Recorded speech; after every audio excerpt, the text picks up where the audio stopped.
Hello, everyone, and welcome to Season 5 of Goddamn Gamecube. If you like our show, please leave us a rating on Spotify and subscribe on YouTube. Thank you, and enjoy today's episode. Hello, everyone, and welcome back to another episode of Goddamn Gamecube. Greg and Riley are your hosts today. Nick the intern is with us as well. And today we are talking about Paper Mario: The Thousand-Year Door. And in my universe, this is the last Paper Mario game. So Riley, take it away. We're talking about the 1,000-year snore, the 1,000-year chore, however other troll terms you'd like to say. Well, let me cut in here, man. Yeah. All right, so this is the third in this little mini series, the third and final installment of the Mario RPG series. There's I do recommend listening to the first two before you get into this one. There'll be some presumed knowledge. This is the, I think, direct sequel to Paper Mario 64. Developed by Intelligent Systems. You had a thought about that? Yeah, so I just want to point out that Intelligent Systems had quite the run here when this game came out. I believe it was 2004 this game was released. So in this period, about a 2 to 3 year period from 2003 to 2005, Intelligent Systems released 3 Fire Emblem games, 2 Advanced War games, and multiple WarioWare games during this period. Wow. That's Isn't a that well-managed company, right? Did they have there. a ton of workers? Not really. Big force of people? They got like 120 people or something according to their wiki, but very well managed group. And I would say a lot of those games people regard as the best in their respective series. Wow. Which is pretty wild. I mean, you're not wrong. I think Fire Emblem 7's the best one. Yeah, so We should get a little documentary about that era, what it was like, what the working conditions. it was a were nice like. era. I would actually. say, like, if you are interested in that, we did do a Game Boy Advance episode where we talk a lot about those games. That's right. A couple of years ago. Yep. Yes. So this came out for the goddamn GameCube on Nice. In 2004. And it is also, I owe you an apology, Nick. I corrected you last week where I assumed this was going to be a remaster, but Nintendo's official position is that it is a remake Really? coming out in 2024. That's their official position. That's their Interesting. official position. Okay. And we're going to get into it, but I think that's a little silly.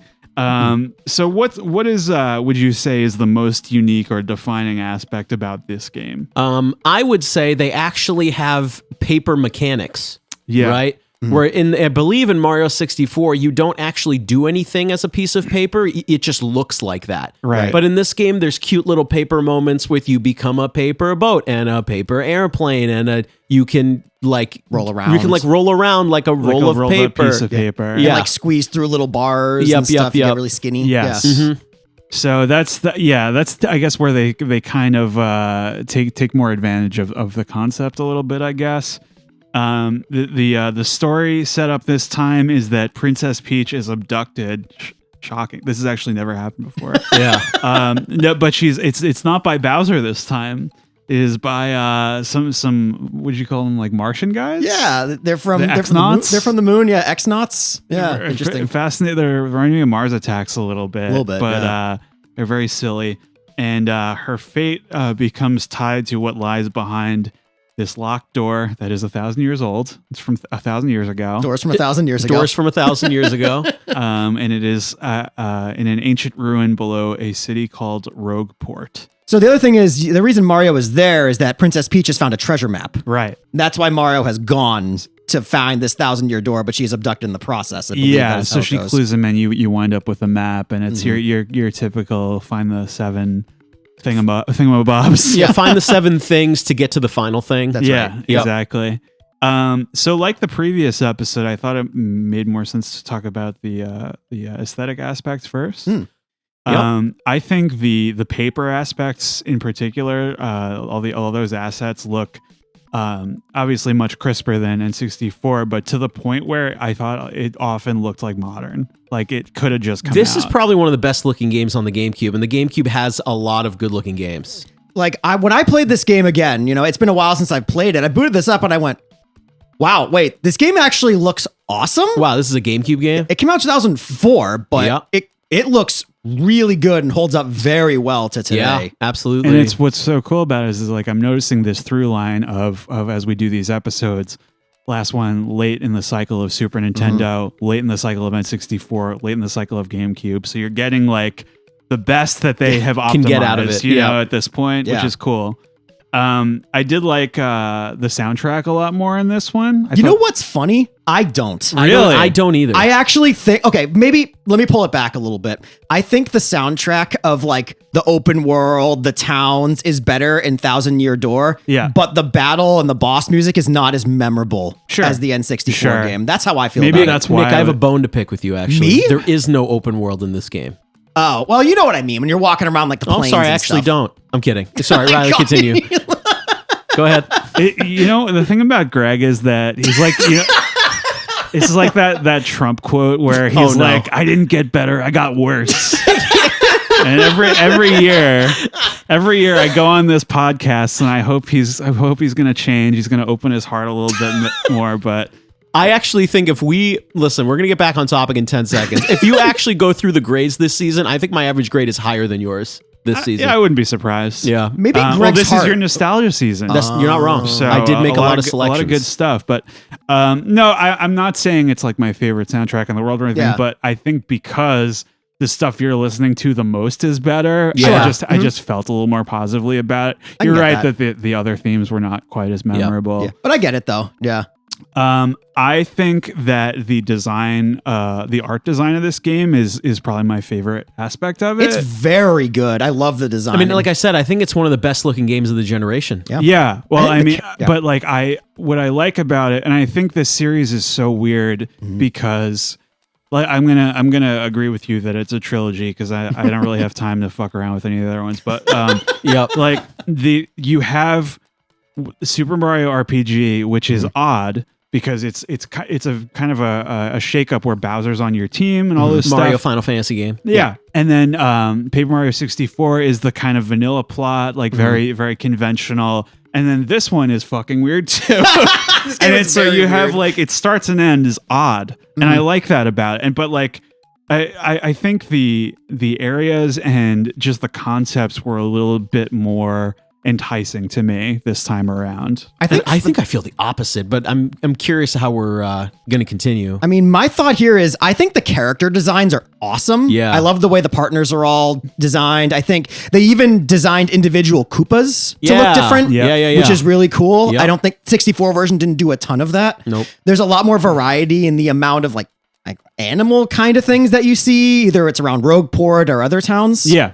And I think there's a lot more detail dedicated to the towns than you saw in the 64 version. I just think that like because a lot of and I don't think this anything about the way our criticisms with the last game or the one before it didn't really have anything to do with this, but I think those were more conventional Mario stuff, and there were some surprises for me in this one, which I didn't expect. Yeah. And I do think now that we've got all three behind us, I think the enemy designs definitely peaked in RPG. I think those were the coolest. So that was a really weird assortment of enemies and strange. I'll be interested to creatures and see stuff. the remake of this game to see if they make the enemy designs better than they did in Mario RPG. Yeah, It'll if be they interesting to see. change stuff, it's Yeah. just so many. Like I don't understand why they didn't start with 64.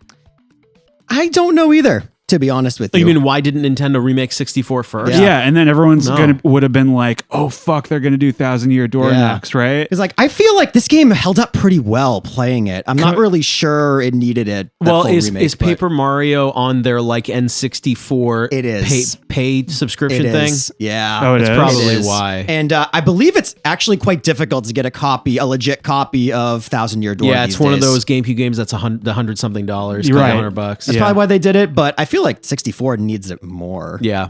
But anyway.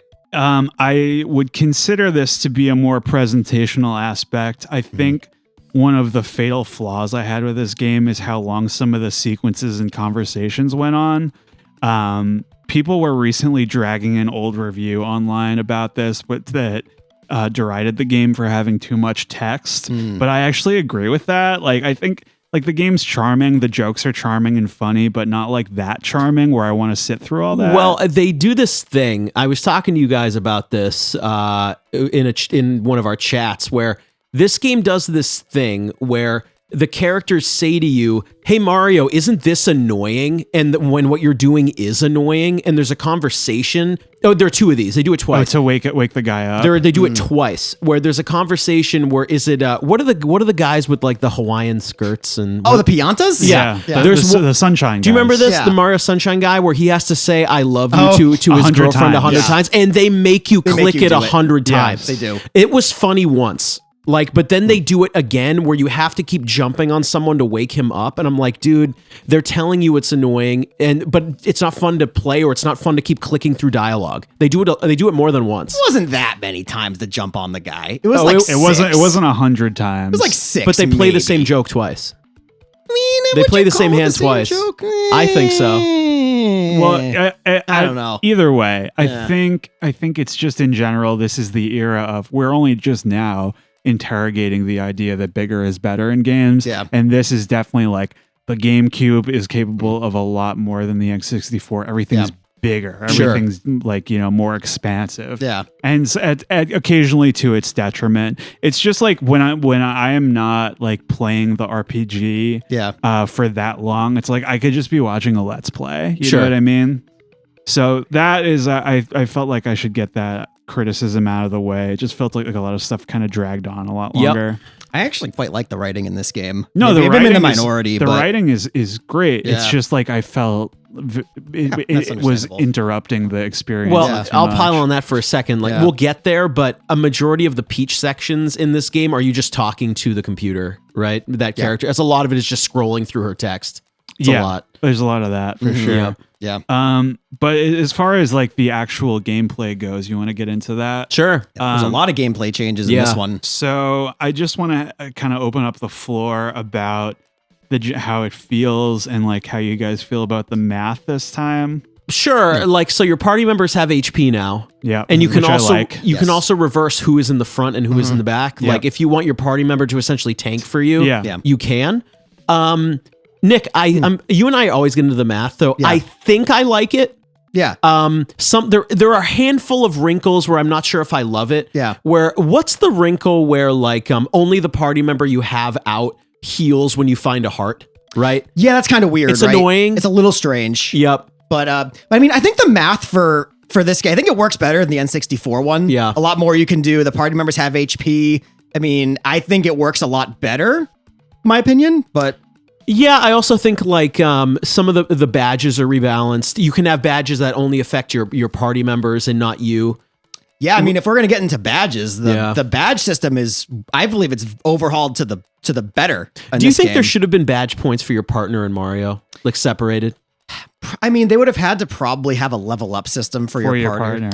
Unless maybe they upgrade and they could have more. I was They about had to that say- a couple games ago. Yeah. What happened? Maybe they should have had when your partner like ranks up, they get more badge points. Yeah. I don't know if you guys did this, but I ended up giving my partner no badge points. I just gave it all to Mario. Oh, really? I ended up not doing it No, at all. I did the opposite where there are some which lower the FP requirement for moves. Yeah. Which in some circumstances I felt were better used on the partner. Yeah. There's actually a really fun, it's not a trick, but it's a really fun thing where you can do, you get for both Mario and the partner has the same badge where if you're in peril, you do 5+ damage. Yeah. If you give it to your partner, you can actually muck with the game. So you can KO your partner and revive them with a dried shroom to give them 1 HP. And now they're going to be doing 5 additional damage till they get knocked out. And if you keep them in the back, they're probably going to stay up for a while. Interesting. It's a pretty neat little, I won't want to call it an exploit, but Kind it's a of pretty is. neat little trick Yeah. that you can pull off. I think I was messing around with the badges a lot more in this one. I'm not sure why that is. Because some of the requirements are lower. Yeah. And like, there's a lot more interesting ones too. I'm not sure if you guys messed around with these. The Jumpman and the Hammerman badges What are those? really interesting. So Jumpman makes it so your jumps do 1 more damage, but you can no longer use your hammer. Yeah. And Hammerman is the opposite. Right. I actually completed the game with the Jumpman badge on pretty much all the time. Yeah. Which, and honestly, I couldn't say the same for the Hammerman. It wasn't that useful, but I thought that was pretty cool where you can sacrifice your hammer to just do more powerful jumps. Because we said before, like, this is a game where 1 damage is a lot. Yes. And when you jump, you double. Yes. So Yeah, so I think it's pretty, you can pull off some pretty cool combinations with Yeah. badges.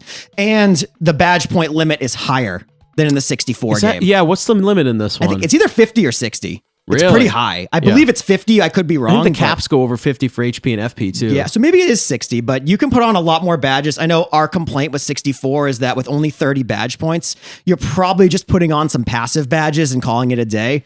With this many badge points available, you can have 30 dedicated to passives and then 20 Sure. dedicated to giving you more moves and whatnot, which is pretty cool. I was changing it up, especially like those last couple of bosses. Yeah. Like, I don't know what to do. I'm just going to try to pad out my health or something. Yeah, it was cool. I think they did a really good job with the badges in this game. They also they nerfed a couple from the N64 version, probably for the better. Like the quick change badge now takes like 7 or something instead of 4. Oh, yeah. And the F flower saver no longer affects both party members. You have to have they flower split saver, it, one for Mario and each. partner. It's probably a good idea to nerf it, but it's like, darn, not as good anymore. Did we want to talk about the crowd or? Yeah, we should talk that's- about the audience. That isn't well. Before we do that, I wanted to mention we're gonna get into each party member in a bit. Yeah. But I felt like I think in general, like the engagements, despite I think the overall like the gameplay is much better. Yeah. But some of the engagements, I just felt like a lack of variety where. I feel like a lot of enemies had resistances to like jumping on heads and stuff, and it's like I felt like I was not utilizing much of my party as much as 64 in terms of like what is actually going to be useful to me right now. I felt like I was really committed to using some of the same like Admiral Bobbery, like just blow everyone up kind of thing, you know? Nuke button. Yeah, I mean, I do like, you bring up a good point. I do like how I believe they added more enemies to the 1,000-Year Door that are spiky, that you have to use a little bit more strategy to get around. I think that's Like you can't jump or hammer. You need Yes. to hammer throw, have Vivian use fire. Yeah. Also, like, and this is borderline like what I was complaining about last time with not knowing what enemies are capable of, where you have the alien things that spawn little guys that generate shields, and they can do it every turn. Yeah, those guys are a pain in the ass. Fucking nuts. Those guys Do suck. what I really like are the little Koopas, where typically the strategy is to knock them over, but if you do that, they'll do massive damage to you. Dude, that was my only legitimate game over. Yeah. I fought 4 of them. I used multi-bounce to knock all of them on their And they ass. did 2040 or They something. did, yeah. I'm like, oh my God. Yeah. Yeah, I mean, I was that's like, well, kind I'm of screwed. interesting because Yeah. it's flipping with your expectations. But Yeah. some of those enemies, it's really just kind of like, well, I guess I'm not using one of the main mechanics again, you know, like, I don't know. I mean, I get it, but I also like how you can't use the same strategy for every encounter.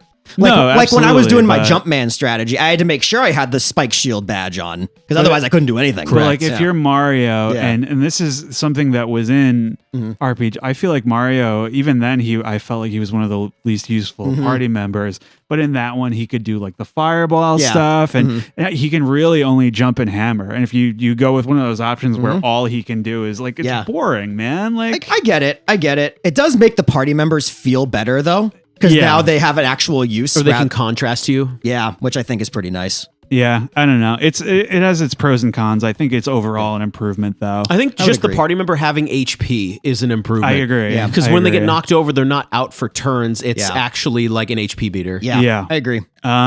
So yeah, can we get into the audience mechanic? Yeah, they let's added do it. here?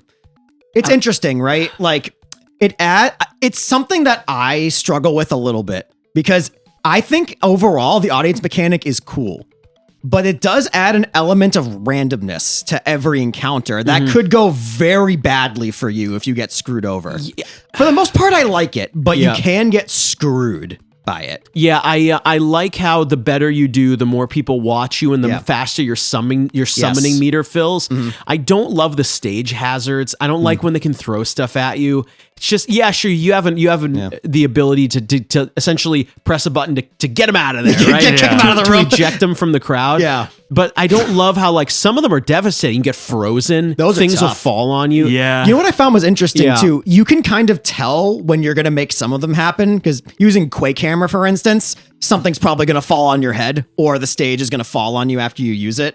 So you can kind of tell those, but otherwise some of them are quite random. If you ask me, like, I think what they should have done is if you keep, this sounds punishing, but if you keep fucking up action commands or you're putting on a bad show is when they should throw something at you. Not when you've maxed the crowd out and everyone's pumped. Yeah. Although That should I just do go find in it your funny favor. where I'm not sure if this is actually a feature, but it seemed to me this is what it seemed like when the audience was filled with like enemies like X-Nauts. That's when they would throw more stuff at me, rather than if it's toads or something. Well, I have a couple thoughts on this.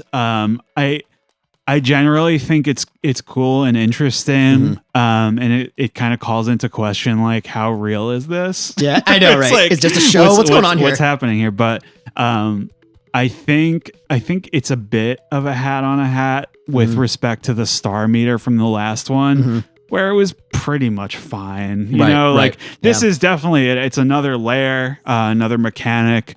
But I was gonna bring this up, like you mentioned when you're doing really poorly, but I don't know how I feel about. I was thinking it reminded me of Demon Souls with the world tendency, and it's like, how do you feel about like when you're doing bad and the game like punishes you? Well, if you ask me, I think this. If you ask me, this game does it wrong because it does the opposite. If you're playing awesome, reward me for playing awesome. Yeah. But if you're doing badly, people should boo you and throw shit at you if that's the vibe they're going for. Yeah. Right. But like, it doesn't make sense to me where the crowd is max, people are yelling and cheering, the power meter's filling, and boo. It doesn't make sense. But the more fans you have, the more haters you have too. Sure. I'm being Fine. silly. I have a friend online who said that comments are the price we pay for likes and retweets. It's true. And it's true. The bigger your crowd, that's right. true. But I mean, in general, I feel like I kind of have an issue with like if you're sucking at the game, and you probably know it, and it's like if you're having a hard time, to kick you when you're down is kind of fucked, I think. I will say that the penalties for doing poorly aren't that bad because it's not like Demon Souls, of course. But. No, but that's really what I was thinking about. Where I think it makes sense to reward you when you're doing well, but maybe just don't give you anything if you're not doing well. Yeah, you know what I mean? Yeah, no, I get it. And there's also in regard to the audience, there's also the stylish moves that you can do, which I think are kind of cool. They fill your star meter up a little bit more, and they make more audience members come in. I think those are pretty cool if you nail the timing. Yeah. What about super guarding? I love super guarding. I feel like if you're really good at the game, you can just not take any damage ever. But what I really like about super guarding, and this is an issue with the 64 game, if you have, let's say, 2 HP, and there's an enemy that does 4, even if you guard their attack, you're dead. You cannot do anything about it. Yeah. In this game, if you're in that situation, you can try a last-ditch super guard and get out of it, which I like. And it also really helps against those high defense enemies to do 1 damage back to them, especially early on, which is pretty cool. And to be clear, it's doing a guard like with perfect timing. Yeah, you had a different button, and the timing's a lot more difficult to pull off than the standard guard. Yeah. I mean, I'm not going to tell you guys I was very good at it. No, but sometimes I was able to get it. You know, it's kind of interesting. Cool. They added that though. It's almost like a parry system, which is cool. You know what's funny? On this run of the game, I don't think I ever attempted it. Really? I think I was, because I've played the game before. I was not an autopilot, but I was just kind of just going through it. Yeah. I didn't even try it. I think it's cool because on attacks where you can't parry, you'll just take no damage. Yeah. Like if someone's firing magic at you or something, you'll just dodge right through it. Right. I think it's a cool mechanic. I'm glad they put it in. Add some variation to combat. That's cool. Something that I thought I did have while playing this is that in games like this and like turn-based RPGs, I feel like there should be fewer encounters. Where specifically the thing that set this off was the bullet bills, where they're really, you know what it reminded me of? When you are getting interrupted, you're making progress, you get into a stupid encounter that's over in 2 moves. There's like a victory fanfare. Yeah. We have to go through the 1 experience point you got. Yeah. Reminded me of like when you're driving with somebody who's new at driving stick and it's like, oh, we're making an yanks you back. You know, it's like you take 2 steps. Well, I'll say this, at least in this game, they eliminated the problem of you never get 0 experience points. You always get something. Yeah. And I think I very much agree with you that those bullet part sections are really bad, but at least there aren't that many. There's what, 2 of them, maybe 3 of those sections. Like 3. Yeah. But it's annoying when they come up. I totally agree. At least there's not that many of them. Just in terms of like, what I like about turn-based RPGs is the strategy that goes into when you're facing a formidable opponent. You have to consider your when you're interrupting the game to give me like these little bullshit enemies. Yeah, it's just like, what are we doing? And, you know, it's tough, right? Because that's what turn-based RPGs really were all about. Yeah. Even up until like the early to mid 2000s. Yeah. Pile on those random encounters and slowly whittle you down until you're dead. Right. They're a bit better these days, but that's just kind of how they were. Just in terms of like cruising through the game, like it was really disruptive. No, but, I get that. I did feel like there were a lot of situations where I was accidentally jumping on spiky enemies, like just trying to get through the level, and that was annoying because I hated how many of them there were. You got to get that spike shield badge. Very important in this game. Very important. Spike shield, zap tap. Yep, very important to have zap here. tap. Zap tap. You know, where like if enemies touch you, they get hurt and you don't take damage. Good badge. Yeah. I like it a lot. You mentioned this very briefly, but what do you think about the curse abilities, like the paper transformations and stuff? I don't know. I like them a lot. I'm going to tell you why. Yeah. Because I think Paper Mario 64, while it's really cool in what you can do out of battle with your partners, that's all you do. Mario himself is not very agile or able to do a lot of platforming, which is very anti-Mario, in my opinion. Yeah. Well, go ahead. And using these abilities, it gives a little bit more, both verticality, it gives a lot more interest in the world. You fly on a little paper airplane to reach a high thing. You can roll under a little fence to reach another area.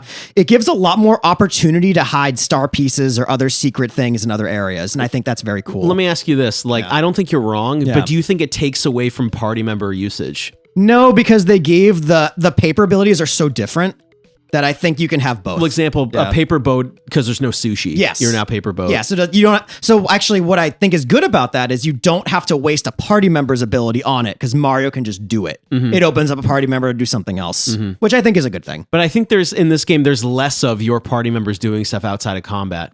Like how many times, like, do you have like the, what is her name, who blows on Flurry. stuff to reveal stuff? Flurry. Doesn't happen that often. I wish they used it more often. I think it happened a fair amount. Really? Okay. In terms of just like, oh wait, that's the solution. I forgot that's one of the things. I totally forgot about this party member. Yeah. But no, I agree. It's kind of, and it also, I don't know how to take these games as like part of the Mario canon if they're like they're literally paper, you know, like they're just paper people. Just paper people. It's all it is. Can I bring up a question? Yeah. Do you guys like how the party member upgrade system is changed, but it's exactly the same? I think it's good that it's a little different because it's harder, in my opinion. Because instead of having to find a few blocks, you have to find, it's a lot more things to collect. Yeah. And it adds a little bit of difficulty because you can't just upgrade them right then and there. You have to make the decision. Do I leave the level to go and upgrade them now? Or do I finish the level? Yeah. And I think it's good. I also think that, at least from my perspective, I thought that the shine sprites were pretty easy to find. Yeah. So it wasn't like a huge pain in the ass to, get 3 or whatever to power up your Embarrassingly, I didn't find them all. Really? I don't know how I didn't find them all. I had some party members that weren't upgraded fully. I don't know what happened there. I probably missed some, but because I think there's extra. Oh, is there extra? I think so. Oh, that means I did extra bad. There's I'll bring this up later when we talk about party members, but I have a question for you guys when we get there. Ooh, okay. Not that much before we get there. I did want to mention, maybe give you the floor, Greg, about the world design. Okay. I talked to you guys about this a lot in one of our chats off mic. My problem with the 1,000-Year Door is how the world is designed like End Sentence, where in Paper Mario 64, you could walk to almost every location. Not all of them, but I was cute in the last episode. I was like, if you want to go to Spooky Mansion, you walk from Toad Town to Spooky Forest, and Spooky Forest leads to Spooky Mansion, blah, blah, blah. And Toad Town connects to everywhere, but you can walk there. Yeah. And so what bothers me about 1,000-Year Door is every location you go to, the professor tells you there's a warp pipe in the sewer, go find it. And that's all of them, right? Except for the boat? Though there's a train. There's a train, a blimp. And a boat. Right. But it's still not connected. You still have to go somewhere. Right. Yeah. What bothers me is there is no overworld in this game. Where, I get it. You're Mario. You use a warp pipe. But in Mario 64, the warp pipes are fast travel, which is cute. Yeah. Right? Hey, you originally had to walk to Koopa Village, but eventually you can fast travel there via warp pipe. And you know what was cool too about, I didn't say this in the Paper Mario 64 episode, but it's actually has a really nice build up because most of Toad Town is connected to everywhere else. So when you have to go to the snow place, there's a hidden pipe deep in the sewers. You have to find it. That's pretty cool. Yep. In this game, this is actually the one point in this entire episode where I'm going to agree with Greg 100%, where this is the one part of Rogueport that I think is just totally worse than Toad Town. That it's just not connected to anything. The sewer or Toad Town? Or you mean you mean Rogueport? Rogueport in general, not as good as Toad Town, this one particular instance, so it's not connected to anything. Yeah, I agree. I don't know what it is. Okay, I haven't looked at a map of Rogueport recently, but for me, I don't know. For me, like, is it like Venice, or it's just kind of out there, and you have to like use other means of transportation to get somewhere else? I don't actually know if it's connected. It appears to be an island, right? Well, let me say this: it could be that I don't like Rogueport because it's also really small. Like Toad Town is what, 6 or 7 panels big, right? But in Rogueport, it's what, 3 or 4.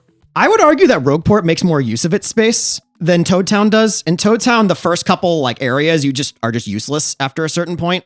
But Rogueport, every single sector is useful at every point in the game, and I would argue that. Maybe. I don't find Rogueport also very appealing to walk around. I don't know. I have a great analogy for you in particular. You know, this is such a strange, very strange, but hear me out.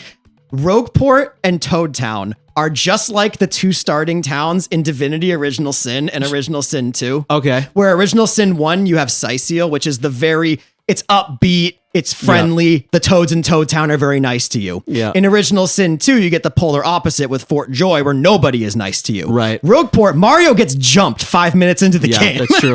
And would they show you a noose like 2 seconds in the town square? Yeah, just hanging crazy. out. Oh, no pun intended. No, I think my perspective on it is that you are absolutely correct that it's a step backwards in terms of world design.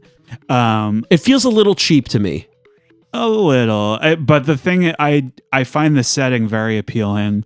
I really like the rough and tumble nature of it. I think in general this game is like kind of showing you the seedier side of the Mario universe. Sure. What I like. Oh, sorry. Go ahead, Riley. I was just gonna say that I semi agree with you where I like the location and I like how some areas open up later on when you develop other abilities. But I found what the whole idea is that this is a port of like scum and villainy and pirates and they all like congregate over this ruin, which is the remains of an ancient civilization, and they're all just kind of unaware, just hanging out up there, right? So, and I think that when you have a world or specific concept like that's like a layer on top of something else, like there's history. Yeah, I think that's really cool, and so I enjoy it as a setting. But when you get down into the ruins, I did find that it was kind of a pain in the ass to get around. Like, let me say this. It's become kind of a thing on the show where, like, if you're a fan who's listened to every episode, you just know that Greg doesn't really like when you have to teleport somewhere or if there's a hub and you get warped somewhere. I don't tend to like it. Let me give you a really direct comparison to another highly regarded GameCube game. Wind Waker is this, where I remember, like, we won't get too far into Wind Waker, but when I remember, like, my whole childhood, I'm like, I don't really like this game, but why? Because you have to sail the open seas so much and all the islands are disconnected. I don't dislike the individual islands, but I don't like how disconnected the world is. I don't find it very, like, appealing. Yeah, that's the one part of Rogueport that I don't think is as good as Toad Town. Yeah. Everything else, though, I think I prefer Rogueport. I think my issue really boils down to I kept forgetting the titular 1,000 Year Door is below Rogueport. And I always forgot how to get there. I was like, which one? Just make it a straight shot. It's an important place. Just get me down there. I also found myself in the sewer, like, which way goes there? I don't remember. But with every paper ability you get, it's shorter and shorter to get to the 1,000 Year Door, and which is neat. You blow away some rubble at one point and connect everything, which is cool. Yeah. It was just a little difficult for me to get around, but I think the setting is awesome. I also really like how Mario's kind of out of his element a little bit. He's used to being the shit. Yeah. But you go to Rogueport and not everybody knows who he is. Yep. Yeah, there's people who like start shit with you. Yeah, he's like, it's cool. Okay. Yeah. It's cool. Maybe I'm just burnt out on Mario Kingdom stuff. Maybe. And this appeals to me. It was, because they did it perfectly fine in the previous game, and now it was time for a shakeup. They couldn't really do Toad Town again, I think. Right. Because they did it so well in 64. I don't think they could have gone back there. No, definitely not. But I do agree with Greg that I think they should have put more, especially since Toad Town was so successful. There's no reason why they shouldn't have connected it more. Could have been Rogue Island where you go places, but whatever. Yeah, we're all in agreement on that. It was 20 years ago. What do you got? You're right. Yeah. Maybe they'll connect it in the remake if they mess with it that much. If it's a remake and not a remaster, it's possible they'll do more with that. See you next season. That's right. I liked. I mean, we'll get into each one as we make progress. But I liked a lot of, conceptually at least, a lot of the levels. Sure. A lot. So can we open up the floor about the Princess Peach sections? Oh, sure. I do think these are worse than they're Paper definitely Mario worse. 64. Here's why. I'm not saying, I said this last time. Yeah. I'm not saying the Princess Peach sections in Mario 64 are like the best things to play, but you do stuff. Like it's almost your stealth missions. Yeah. You're trying to send Mario, you can send Mario items in an item box. You're trying to get him information. In this one, you're mainly just talking to a computer, right? And you don't do very much, right? It's rare. And I mean, to be honest, I think when it makes you do the stupid Bowser stuff after, I think it's worse. But how do you feel about the Peach Bowser stuff is funny. Please, guys, can we stay on topic about Princess Peach? Yes. Okay. Well, they follow each other, so it's double my annoyance. But let me start with Peach. Sure. So, couple thoughts. The whole plot is very silly with the robot falling in love with her and everything. Yeah, the AI computer. Right? Yeah. It's basically on the aliens like fortress, right? Yep. There's a really stupid like shower mechanic. Did you do this? And What? I don't get, like, you can use the shower as Princess Peach, and it's interesting. cute. It's not like you see her silhouette or anything suggestive like that. But like they show you like throw her dress over the railing. And then when what I like about it is when she comes out, her hair is like done up. It's a different sprite. Okay, that's funny. I like that a lot, but it doesn't really do anything. Yeah. And then what I thought was a kind of a missed opportunity is I think it's very clever that you explore the same areas later as Mario, but what if she left stuff behind for him? That's what they leave out. So, because that's kind of what you're doing in the previous 64, game. Yeah, I think Peach here for her sections, I don't mind the lack of gameplay because as we said in the last episode, it wasn't that good anyway. But she serves a much more informational role in her. She's just sending emails. She's sending out emails to Mario. She's basically the reason Mario knows what's going on. I like how on an unencrypted server. That's right. I like how she's sending emails to Mario on his like computer. Game Boy SP. That's right. Oh my god. Yeah, that was really funny. Yeah. There's the one where she's like naked is a little skeevy when she's invisible. Yeah. You have that to was sneak around. That was a little strange. Yeah. But no, I agree with these are definitely a step down as well. But the Bowser sections. I personally don't like them. I kind of just want to get back to the game. Like I don't mean now. I'm not saying end discussion. I'm saying like what I mean is when I'm playing Thousand Year Door, I'm like I just did a Peach section that's boring. Then it's like Bowser. You do these weird throwback to old school Mario where you're essentially Bowser doing old school Mario levels. Why? Can we just go back to the game? Why? So, but Bowser's subplot in this game is very much just sort of he's always one step behind Mario. It's almost comic relief. And it's I'll say I think I like them better than the Peach sections just because I was doing something. Yeah. It kind of like just made me wish I was playing old Mario, but like, they are funny. I'll give them that. Like, what if he had to do it this time? It's kind of funny. There is one in particular because you have to do the one where Bowser's underwater. Yeah. Because he has like crashed his ship. And when he gets back onto Rogueport, Kammy Koopa's come back all decked out in like Glitzville attire because Bowser missed the whole trip. Yeah. I thought that was pretty funny. That is pretty funny. Yeah. I don't know. I see your point, Greg, but I think that like when a lot of the game is interruptions, at least I was doing something. Do you think it would have been cooler if during these Bowser sections, it was Paper Mario gameplay? You had to do turn-based battles with him? Because you never get to. No, you never. I don't know. I'm not sure. I think they kind of, as it is, serve as a contrast section, like the mini games in RPG. I'm very curious. Honestly, they could have just cut them. I'd be okay with it. I wouldn't have been okay with it. Actually, would or would not? I would not have been okay if those were cut. Damn. Mario misses out on a lot of information if Peach isn't there to send him. No, I mean the Bowser stuff. Oh, just the Bowser stuff. I think it adds a nice level of comedy, a little comic relief to this game. I think it's good. but it is that's a just little me. more dire than previous. Yes, it adds a little levity, I suppose. Okay, do you guys have anything before we get into the characters, the party I don't think members? so. No, I'm good, I think. Yeah. Alrighty. So starting off small, we have Goombella. Goombella rocks. Honestly, I don't know how they did it, but they made her better than Goombario. Mm-hmm. Like she's on paper, she's very similar to Goombario, that she's Yeah. kind of the know-it-all. But they've really expanded her character and made her so different from Goombario. I'm not sure how they did it, but they did it very well. She's like a student. She's Yeah. like she has a nice animation when you're doing Yes. the tattle. Yeah. Of enemies. And I think she's actually one of the best party members in the game, I think. Mm-hmm. Because not only can she do crazy amounts of damage, she can also power up Mario. Yes. She's Yeah. very useful. Did you use her much? Well, I mean, okay, for gameplay usage is one thing. Do you know what bothered me about this game a little bit? Was there's a little bit of copy pasta of the formatting, and I'm not sure if it bothered me or not, or it's Yeah. cute. Like your first two party members, I They're don't the want to take same. the words out of your mouth. You get a Goomba and a Cooper, right? And they did that the first time. And I'm like, I don't know. I think it's fine, but Yeah. I'm like, you couldn't have made it different. It's exactly the same. I did have that too, where it's like, did the first party member really have to be another Goomba? And your We second did one just is do a- that. That's why I'm saying, like, it's nice that she seems to be the same as Goombario, but she's not. If that makes sense. Yeah. I think it. Okay, so I have some thoughts about this. Yeah. I think they were definitely aware to an extent Mhm. of the similarities. I think they maybe for just to make you feel comfortable, they started out It's with possible. that. But I like that.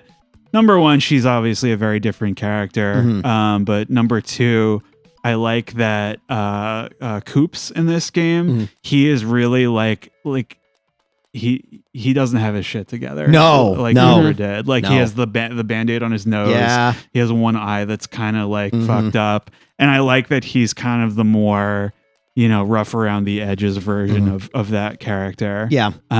What do you think about his gameplay utility? I'm a big Koops lover. Doesn't I'm he have just like- defense in this game? Yes. Yeah. That's that's one thing I love about the party members too. Koops acts like a Koopa. He has +1 defense, and if he gets hit in the head, he gets knocked over. Yeah, it's cool. Which is great. And at the beginning of the game too, that +1 defense makes him immune to those stage hazards early on, Yep. which is really does. cool. It's great when you can just like stand there and just take the hit. It's awesome. That's sometimes I put Koops in front of Mario. Yeah, to just do take the that. hit. And He's some useful. of the stuff where I think one of the other party members falls short in a supportive role here is where Koops can put that shell over Mario. I use that a ton. Yeah. That's one thing I really like. Like when I'm rating a party member in a Paper Mario game, it's how many of their moves are useful. I thought all of Koops' moves were useful in some regard. Yes. Yep. I think so. There's the attack, he has Power Shell, he's got the defense, and he has that defense piercing move. Yes. That he was a Yep. very useful partner throughout the game. I think and I like so. his character too. Yeah. He's very well developed. You're kind of just rooting for him. Yeah. He's on a little bit of an underdog. Yeah, I think the minuses they do copy and paste the idea, but Yeah. he's a good character. Yeah. Yeah. Same with Goombella. Yep. He's Agreed. got to make his girlfriend proud. That's right. That's right. So we're going to move on to Flurry. Fucking hate Flurry. I hate Flurry. I think Really? the internet hates Flurry too. it's kind of a suggestive kind of. I think it's right over the line for a kid's game. Yeah. Well, you know what I think is that what I like about her is that she's kind of like where most of the party members so far have been up and comers. She's kind of a has-been. Yes. Like she's an ex like diva of some Movie kind, star or something. and her house is full of memorabilia. Yeah. And I think what it is that her combat utility is pretty much just like pest control. Like she has the wind breath that like if it's like a small You can just thing blow of them away. flying enemies, like they're gone. Yeah. But that's pretty much it. Like she has the on the field utility of blowing away the stickers or whatever. But I actually like that a lot. I do too. Because like with Cooper, okay, I'm sorry, I'm getting confused. With Koops, his on-field ability is almost the same as Cooper, except you can hold the button and charge it up or Yeah. whatever. Actually, I want to is go back cool. to Koops for a second. His Yeah. puzzle utility is interesting because you can hold the button. It's Yeah. so interesting how that one little change can just have A ton of puzzle effects. and I thought that was really well done Yes. for Koops. But I really like Flurry's out of combat ability. Yeah, blowing away secrets. Yeah, I think it's funny how I sometimes get in the middle. where I think it could have been, I think it was used enough, but I would have liked to have been used more. I think in more vital situations, it's always like, I don't know how to find this little secret item. Just use the blow move, right? But at the end of the day, I don't like Flurry, so not taking her out as often was fine by me. I don't think I put her out in combat at all when I didn't need her anymore. You know what it is that I think like her character I like fine. Yeah. Her combat utility is not really there. Yeah. But when it comes to all of these games, like specifically Paper Mario and Thousand Year Door, not having two people out on the field at all times is a huge detriment to how relevant they feel to the story. Like, so it's really just like whoever you have with you, and hopefully they're relevant to what's happening. Yeah. I think it's just it makes you forget about a lot of people. In terms of their character and stuff like that. And it's tough because Koops is such a great character. You get Flurry, who's not as well developed. You just kind of want to use Koops or Goombella more. That's how I feel about it. All right. So shall we move on to Yoshi? My favorite party member. This is cute, right? I love this guy. What did we all name our Yoshis? I don't remember what I named. I think I named him Yoshi. Well, if you're watching the YouTube video, you'll see my Yoshi's name. I named him Intern. Oh, that's great. That's great. That's perfect. What color were all your Yoshis too? Mine was red. I think it's red. Mine was blue. You got the blue. I'm jealous you got the blue one. So he was a pretty cool cat. Helps you out in the arena? Yes. I named him all caps Broshi with 2 exclamation points. I love it. So Broshi was a real one. No, he's great. I kind of like how in the beginning he's a super glass cannon, right? Yes. Can pierce in the very defense. beginning, he's an egg. Yeah. That's true. That's true. And I think he's actually my favorite party member. For this playthrough of the game, he grew to be my favorite in combat. I mean, all his member. moves are awesome. Yes. I thought it would have been more interesting if his in combat, I mean when you're on the field, like his jump got a little better. Yeah. It kind of just stays like he's really exerting himself. Right, like he can just barely get you across the gap. He kind of combines Lackluster and Parakarry from the other, which I think is cool, putting them both in one. And getting a party member so early that can make you move faster is really nice. Yeah.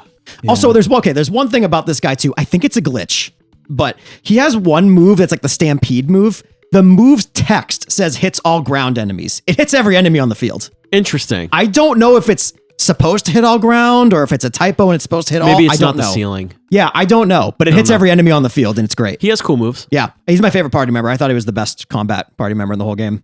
Yeah, I don't disagree at all. All right, Bobbery. Admiral Bobbery. He's a cool guy. Well, I mean, he's essentially like end of game nuke. Yeah. Yeah. That's it. I mean, I like his character. One of his moves is not useful at all because it's too hard to execute when you can put bombs in different places on the battlefield. It's a neat mechanic, but I never actually used it. It just doesn't work out as well. It's my thing about this game is that it's a lot more.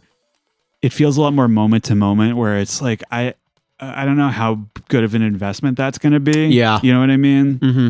I mean, I really like Bobbery's character. I do too. Recruit him in a very cool way. Yeah, like get his another backstory. kind of has-been character. You know, trying to he's kind of like the Marcus, himself. right? And kind of like Koops, where his out of combat ability is it's basically bombets. He blows up stuff, but you can throw him. Yes. So you can throw him on top of something. There's a little variation. Switch. And just that little variation opens up so much more puzzle solving. Let me ask you guys something though. Yeah. Do you think like the radius at which he blows something up is too small? Yes. I agree.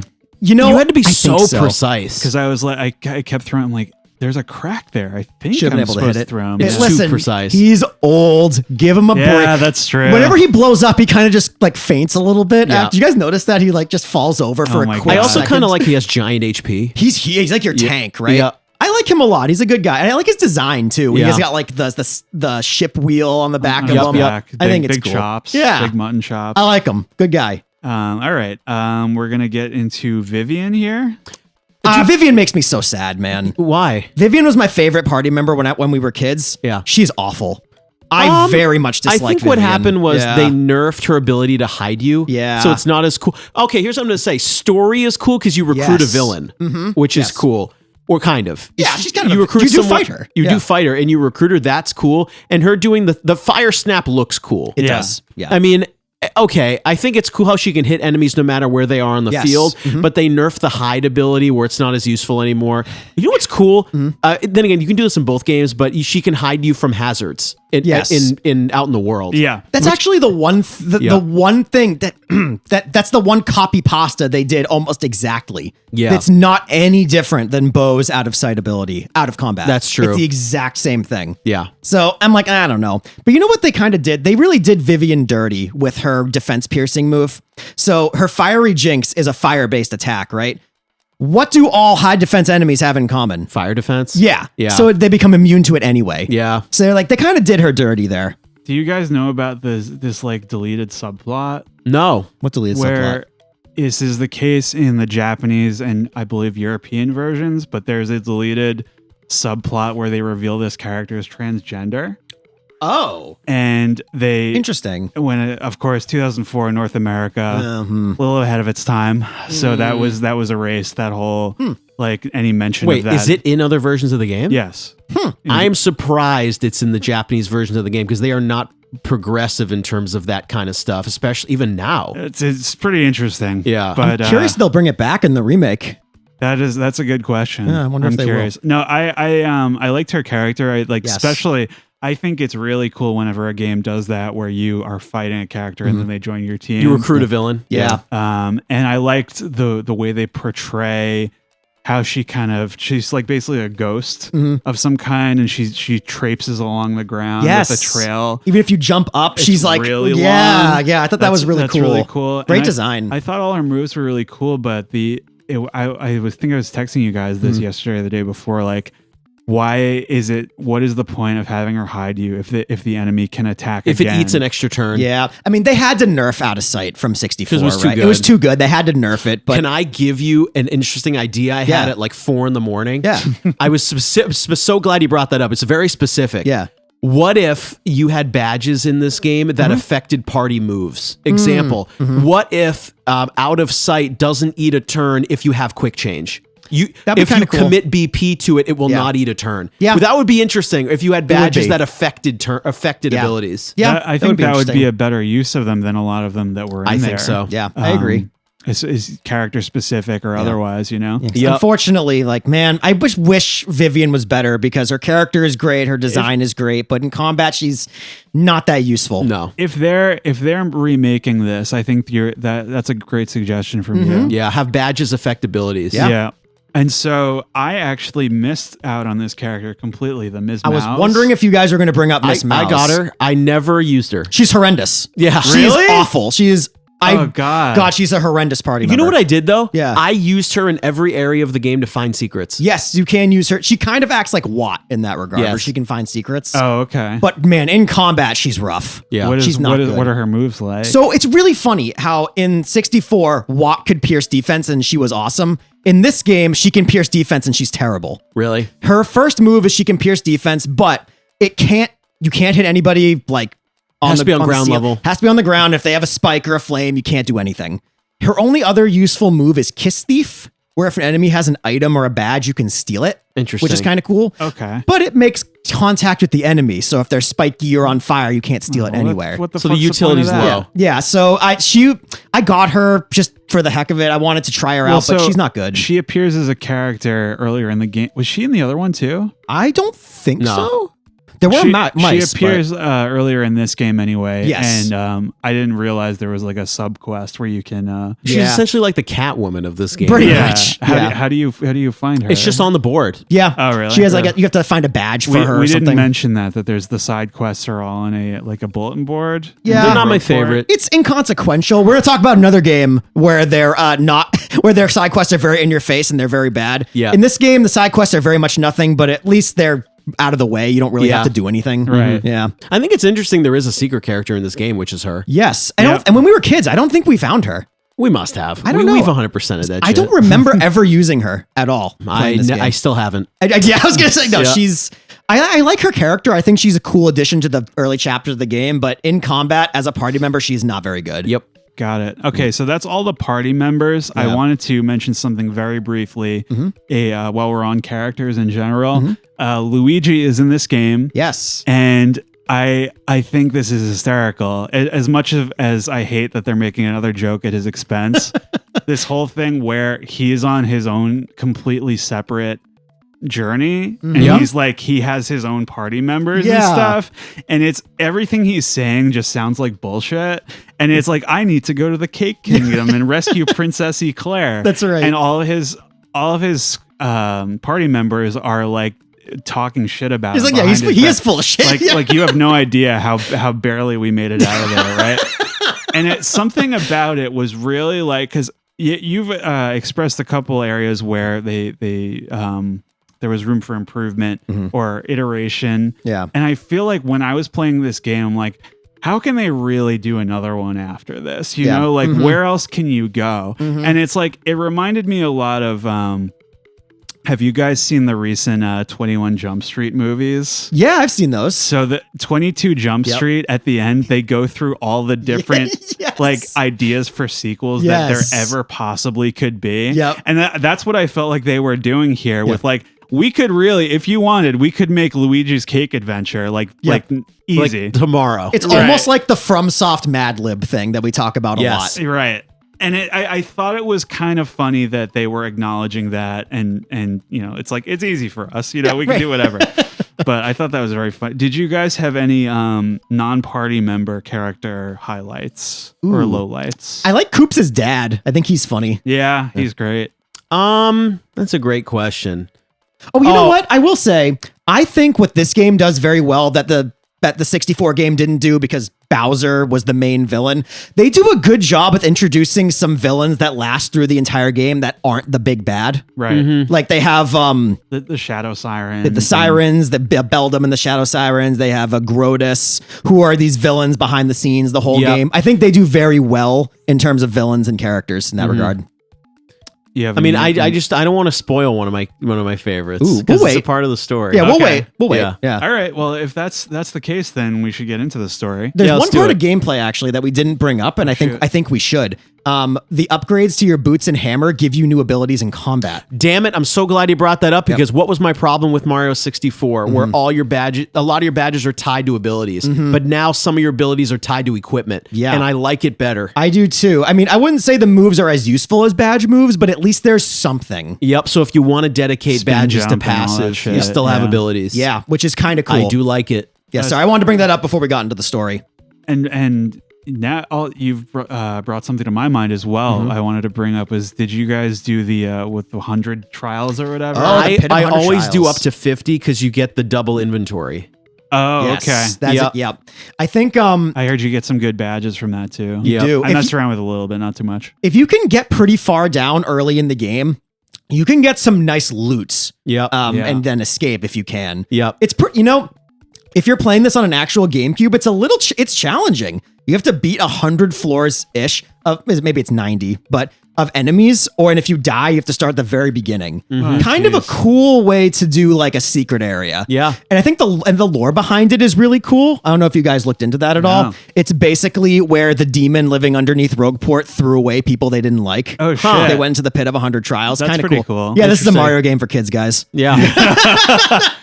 That kind of reminds me of do you remember in the Loader games, Lord of the Rings, with Palantir of Saruman? Yes. You go Yeah. through the trials and stuff. Yeah. That's great stuff. Pretty cool. Okay, story time. Let's do it. Story time. So the setup, as we mentioned, Peach is kidnapped again. She is left behind a treasure map for Mario and friends. Mentioned you meet Goombella pretty early on. You get harassed as soon as you walk into town. And Mario was hit on by like every single Fucking woman. everybody Like, in wow. this game. Like, what Just is- giving him a little smooch? Yeah. Has They he got can't like nice resist. cologne What do or you something? What do you guys think about, like, he's a very he's like a Link figure in these games where he doesn't talk. He's just kind of cute. Like, it's weird, right? Yeah. I kind of like silent protagonist games. I do There's too. less for me to critique Yeah. Yeah, that's true. because they can't mess it up. Link doesn't talk. He was perfect. He's great. But even like, because this game is text only, just Yeah. like the last one, and it's like, it would, if he had talked, would I have liked that? I don't think know. I would have. Does Mario ever really talk? I don't want any more text. I'm good. No. I kind of like how you don't. Yeah. It's interesting. He gets smooched a lot, which He is gets interesting. smooched a lot. of smooches. Peach probably doesn't like that. They like a quiet boy. But yeah, I like this guy, Professor Franklin. Oh, yeah. Yeah. Frankly's You meet cool. here. Yeah. He's like a very cranky Goomba. Yep. But he kind of points you in the right direction. and pretty early on, you meet the bad guys, or like some of the. Oh, you meet Lord Crump, right? That's his name. Lord Crump. Crump. Is his name? Is it Crump or Crump? I think it's Crump. Crump. I think it's Crump. Okay, Crump. And his boss is Grotus. Yes. Right? Yes. Yeah. Man, it's Grotus and funny Crump. names. I love it. It's great. So yeah, you kind of just get your quest here, and then you're off on the road. And so chapter 1 is do you guys like this one? Yeah, can I say one thing before we get into the chapter? Yeah. You know what they did in 64 they didn't do in this one that I kind of miss? I know why they didn't.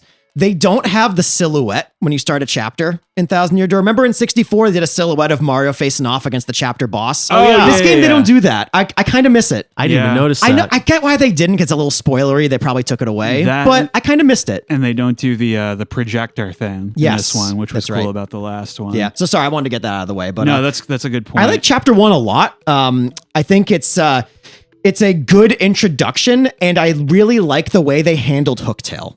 Okay, yeah. Yeah, I do too. This is Petalburg is the Yes. area here. Basically, Koopa Village, right? The Essentially. Koopa Village, where Koopa Village 2. you meet Koops here, and you literally get the FromSoft Dragon moment where it lands and burns a bunch of shit in front of you, Yep. and it looks pretty similar too. That's right. But no, I like that. I don't think there was a dragon in the last one, right? No, So it's there pretty wasn't. cool to see Mario against a dragon. I like the way it was like constructed too out of paper. Yeah, and Yeah. you know what? Is this the only boss where if you can kind of unlock secret information? If you get a hidden badge, it's helpful against him because he doesn't like the sound of bugs. crickets. The He crickets. doesn't like the Yeah. sound of crickets. You know what's really cool about it too? So if this is the first chapter of the game, right? So the first boss can't be that powerful, but every single NPC is talking about Hooktail as being this super powerful dragon. It wouldn't have made sense if you went into the boss fight and Hooktail did 1 or 2 damage. Yeah. They had to make her do a lot of damage, but they gave you a way to mitigate that in a very Paper Mario witty and goofy way. Yeah. And I think it was handled pretty perfectly. Yeah, they do the Father Gascoigne thing. That's right. Yeah, you gotta Yeah. play the music box. Yeah. Great No, boss fight. Really good chapter. I think it was a great intro, and it's Yeah. really compelling. And it's like, well, where can the game go next after you've done Dragon? I know, right? And it's really great because it's like it's kind of that Zelda situation where the dragon has been burning the countryside. Yes, and that's right. affecting these people. That's right. That's You right. have a Cool thought chapter. there? No? The castle's cool too, where you really see Koops' out of combat ability shine. Yeah. In this in this chapter, I thought very well done puzzles, very well done boss, excellent chapter. It's one of the in my more opinion. in-depth dungeons in the game. Yeah, very good dungeon. Yes. So chapter 2 is the woods, the Boggly Woods. Yep, Boggly Woods.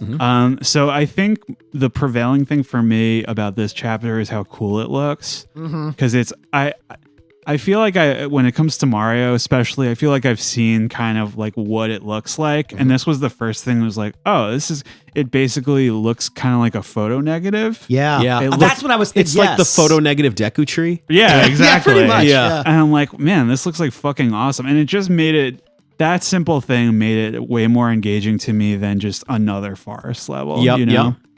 As far as what you do, I don't like it as much. I think the punies are cute. Punies are very You cute. have to use them to solve puzzles. Yeah. You know, this is what should annoy Nick, but it didn't. They did it in a way, you know, when you're up on the top, maybe where you have to go through the skinny platforms. How these games usually handle them is you go too fast and the punies fall off the ledge. You got to go and get them. They don't do that. So for some reason, I don't know why, this chapter should have annoyed me based on what I like in video games, but it didn't. They did something right here. Yeah. No, it wasn't my least favorite chapter by any means, but I definitely it goes on for quite a while. Chapter 1 was stronger than this Chapter one. one was Yeah. stronger, but I like all the stuff in it. Like I like Flurry's manor is really cool Yes. looking. And something else that we didn't mention is there's a lot in this game of going into a warp pipe and coming out in like the distance. Oh yes, And you that's do some cool. weird, Yeah, like, they do platforming and stuff. some depth shots in this Yeah. game where Yeah. the warp pipe can bring you from the forefront to the back front, Yeah. the background Yeah. of the image. Pretty And, cool. Something before I forget I want to bring up too, I meant to bring it up earlier, is how this game, something that I think is getting bigger to its benefit is how there's sequences where there's just like a shitload of people on screen at once. And it's like it's impressive that not only that it runs, but I feel like the physics when you're interacting with them Yeah. is really makes It's a cool. lot of Yep, sense. yep. I didn't never find it annoying, but it happens a couple times in the early game here. Yeah, I agree.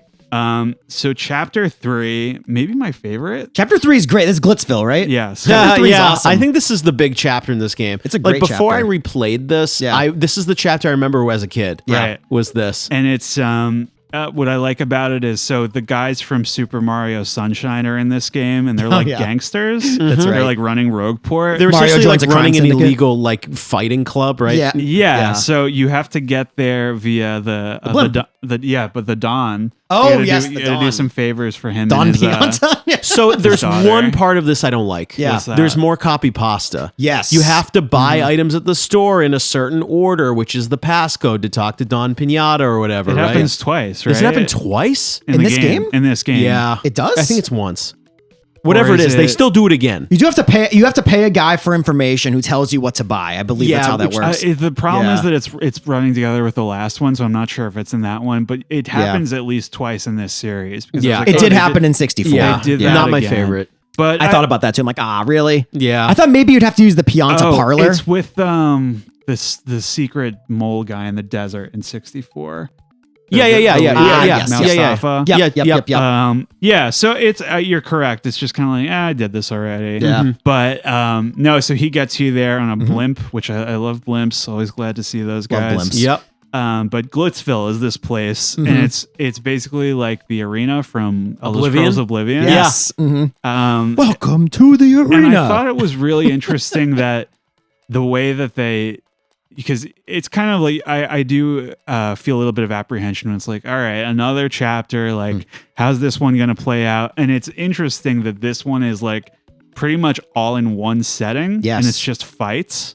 And it's because you work your way up the ranks. I kind of like it. Yeah, I do actually too. love it. Yeah. I mean, this might be my favorite level, and I like it because they change up the format dramatically where you're going to do 20 fights in a row. Yeah. And that's really what you're going to do. But Yep. there's something kind of happening behind the scenes. It's great. They do some good rug pulls in this one. And can I tell you guys something that was really funny that happened to me in this chapter? So in chapter 1 or 2, I forget which one it is, you find a life shroom. When I was going through the first few fights in this, I was kind of on autopilot. The first 2 fights aren't that hard. There's a one where you have to fight 4 bandits. One of them stole my life shroom, and when I knocked him out, it used the life shroom on the bandit. Wow. So I just lost it. I didn't remember the last time I saved because I was just kind of That's going cool. for it. Wow. I'm like, son of a, it took my life shroom. Do you know, can I bring up a cute thing about this chapter? I Yeah. think I said it in the chat. There's something really cute at one point where Bowser shows up, and they kind of do this. They do this cute rug pull where you just did this kind of hard fight, and it's like, and here's Bowser with the chair from the top row. That's right. And you have to do a couple of fights in a row. It's funny. What's cool about it too is I forget the guy's name. It's a blubba guy. He gives you a certain requirement to do during the fight so you can upgrade ranks. Yes. And if you don't do it, you don't go up in the ranks. You have to do certain things. You can't summon, or you must Yeah. appeal to the crowd, or Yes. you can't do this and that. which is cool. it is well, cool. it's all and it's like the in-game version of when like they tell people to throw fights, or you can't go Yes. down until this. Yes. It Yes. really is like a No wrestling ring. KOs until this point. yeah. It's almost like a like illegal gambling fight Yeah. club shit. It's You know- it's great. You know what's really cool too? There is no game overing in these battles either. I didn't know that. When you lose, you just lose the fight, Interesting. which Yeah. is very cool. Like you can lose to Bowser, and the game continues. Right. so Which funny. is really cool. Yeah. But it's great because this whole situation is unfolding as you progress through the fights. And I have to admit that it tricked me. Yeah, Mario uncovers the MLB steroid scandal. Yeah. It's crazy because the whole time you're being administered to by this little toad woman called Jolene, and I was like, it's totally her. Yeah. Like she's acting so suspicious, and it's basically that you reveal that she is actually trying to blow the whistle Yes. on the guy who's running it. Yeah. Little Blubba. Grubba. That's right. Grubba. Grubba. Thank Grubba you. His name is Blubba. Grubba You Blubba. fight Grubba. That's at one right. point. Right after Rock And they Hawk. don't recall the boss theme, I don't think, from No, Double Blubba. they don't. It's No. different. Yeah. I wanted it. One of the funniest parts, like I think the way that I would try to sell this game to somebody is that it's a Mario game where you partake in a corrupt like fighting ring and you find people dead in the attic. Yeah. This is a game for kids, guys. exactly what like happens. guys who they've retired or like That's right. they know too much. You just find them dead up there. I mean, they get resurrected later, but Right. like in the moment, it's like, What did Man. it was really funny. No, this chapter is really cool. I love the fight with Rockhawk too. I think it's a really fun fight. He's great. Yeah, we should say like that's kind of your main thing is there's this guy who's Yeah. the champion named Rockhawk, and then you got to rock the hawk. That's right. That's right. Yeah. And you end up rocking the hawk pretty easily. Yeah. I think. Yeah. Yeah. And I like it though because it's continuing that, showing the seedier side of Mario. Yeah. And there's like a part around this time where you're in a Peach section and like this, I think it's either the computer or the alien is talking to her, and they're like, how do you like live your life with all this terrible shit happening? And she's like, I just focus on the good things. And like, Yeah. I feel like that's like the if there message. is a message, Yeah. that's what Thanks, it is. localization team. I know, right? Yeah. But yeah, I mean, this chapter is great, right? I mean, we're kind of approaching the end of it now, but No, I think that's a big thumbs up for this. fantastic one. chapter, really good. All right. What's really weird? Okay. I think we had a consensus that in 64 the third chapter was the best one. We may have a consensus that the third chapter here is the best this one is the too. best one. Yeah. That's interesting. Yeah. Yeah. Very interesting. Okay, so chapter 4 is Twilight Town. Twilight Town's discuss. an interesting place. Well, I like this. Is this the dupless This is thing? Dupless. My So- little dupless. So here's the thing. I like it. Yeah. I don't know if I love. Okay, I'm going to bring up Yeah. a point. I don't Yeah. know if I love this or hate this. You guys tell me. Yeah. So okay, you're kind of copying Tubba Blubba, where you need to find the weakness of the guy. Oh, sure. And the weakness is you need to know his real name. Yeah. But here's something I don't know if I love. If you let's say you've played the game before. Yeah. You can't put in his real name at the start. He lets you guess. But Yeah. I don't know if you notice is the P is taken P's off gone. the keyboard. So Oh, you really? can't put it in. You Oh, have wow. to go to the bird in the I dungeon was wondering and get how it. they did that. You Yeah. can't. Yeah. You know, okay, we did jump a little bit far ahead here. I Yeah, do sure. think that that the whole thing with Twilight Town is really cool. Yes. Where you have to find Dupless and you fight him, but he overtakes Mario. Yeah. And it's kind of a rug pull here. Yeah, we shouldn't overstate that. Where they do this. Now, correct me if I'm wrong. Wait, we need to take it all the way back. Okay. To this place. The whole point of why you're there is people are turning into pigs. Yes, that's and right. I love that. Yeah. So every time the bell tolls, someone else in town gets turned into a pig. That's right. Yes. I've never seen anything like this before. Really funny. And I think the whole place looks awesome. I think Yeah. all the people who live there look awesome. Yeah. The pigs look awesome. But this whole thing with Dupless, Mm-hmm. because the Shadow Sirens are here too. They Yes. play into it. Mm-hmm. And it becomes this whole thing where you have to go out to a church just to where the bell is tolling. Creepy Yep. steeple. And creepy steeple.